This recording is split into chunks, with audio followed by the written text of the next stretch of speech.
Thank you Mumbai Meat Company for sponsoring this video. Steak with mushroom sauce, a classic dish for all the meat lovers. Perfectly seared ribeye and tenderloin steaks cooked to perfection and then served with the most creamy mushroom sauce. This is a steak lover's dream and this is Steak 101. Horns up and welcome to a brand new episode of Headbangers Kitchen. Folks, drop that steak emoji in the comments below if you love a good steak, because today I'm going to show you how to cook a steak perfectly. I'm going to cook a ribeye steak and a tenderloin steak, and we're also going to make a delicious and creamy mushroom sauce to go with that. Anyway, enough jibber jabber, let's get cooking. Today we're cooking up the ribeye and the tenderloin buffalo steaks from the Mumbai Meat Company's Steakhouse brand. This is perfect for both novice and more seasoned cooks as well. They have 5 different cuts available, including a tomahawk, strip loin and a rump steak. These are all cleaned, portioned and pretty much ready to go. The package also includes a starter kit which has salt, pepper and some cooking oil. It also comes with a cool recipe book which has many different dishes that you can make using these steaks. And while I always insist on using a thermometer when cooking meat, the package also has a cooking guide for those who don't own one. Links and details of where these steaks are available will be in the video description box. I like to start by patting the steaks dry with a paper towel and placing them on a wire rack. I do that first with the ribeye steaks and then the tenderloin. We want to remove as much moisture as possible so we can get a nice crust when searing the steaks. Once that is done, I season it with salt on both sides. Many people use pepper and garlic powder as well. I just like salt on mine so that I can get the beefy flavors. Now you can let these sit for 15 to 20 minutes before cooking or overnight in the fridge for better results. To cook your steaks you can use a stainless steel pan, but for me I prefer my cast iron skillet because that always gives me the best crust. I get the pan on the stove and I heat up the oil that came with the starter kit. You can use any oil that has a high smoke point to cook your steaks. Normally I like to cook with avocado oil or beef tallow. Once that oil is smoking hot, in go my steaks. Now these steaks are not super thick so they cook pretty quickly. So after a minute or so I give them a flip and look at the crust on those steaks. I check the temperature with the thermometer, and once they are done to my liking, which is medium or even a bit medium rare is fine, I remove them from the pan. Now I had one steak left so I cooked that up, and the reason I didn't put it in the first batch is because I didn't want to crowd the pan. Otherwise the pan temperature would drop and the meat would stew instead of sear. Once this one is done, I remove it as well. Now it's very important to let the steaks rest after cooking them. The reason being, if you cut them too soon, all the juices will run out. The full explanation will be written out on the blog post on headbangerskitchen.com. Now to make our mushroom sauce, in the same pan I will add some sliced white mushrooms. I season with salt and saute them. We want to get some color on these mushrooms as well. Next I add in some butter and keep sauteing. In goes some minced garlic because mushrooms, butter and garlic is a magical combination. Now what is happening is the mushrooms are releasing their water, and once that dries out they start frying again.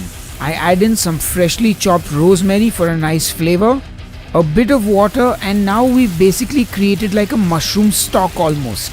I season this with the pepper that came in the steak starter kit and then also some salt.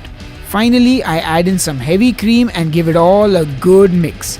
And I finish our sauce with some freshly chopped parsley. And that's it, our mushroom sauce is pretty much ready. Now it's time to cut into the steak, and let me start with the ribeye. Just slice into that and it cuts through like butter. So tender and it's cooked perfectly. And it also smells delicious and very beefy. Next it's the tenderloin, which is the most prized steak of them all. I slice into those and they are cooked to perfection as well. And as I say, just look at that cross section. Now it's time to plate up our steak, so I've got the ribeye as well as the tenderloin, and I finish it by pouring that mushroom sauce all over. And just look at that plate of steak. It's like a meal fit for a king.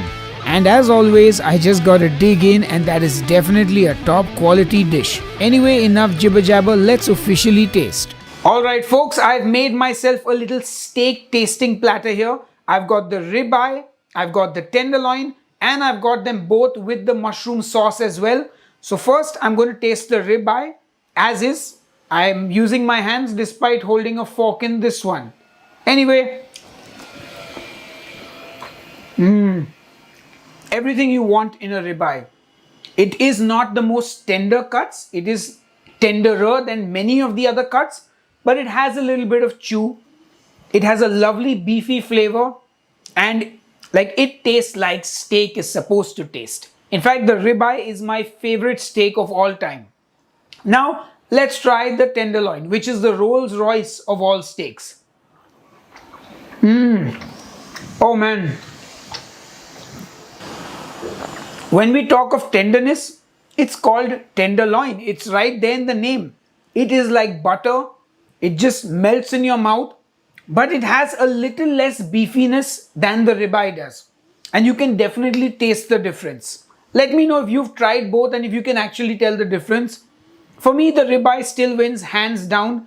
That little lack of tenderness as compared to the tenderloin is something I'm okay with. Makes you feel like you're eating meat, you know. Now let's try it with the sauce. Wow.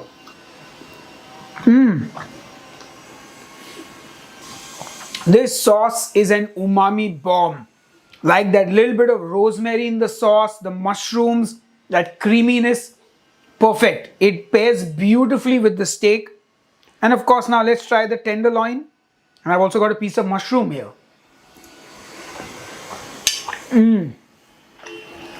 That is a match made in heaven.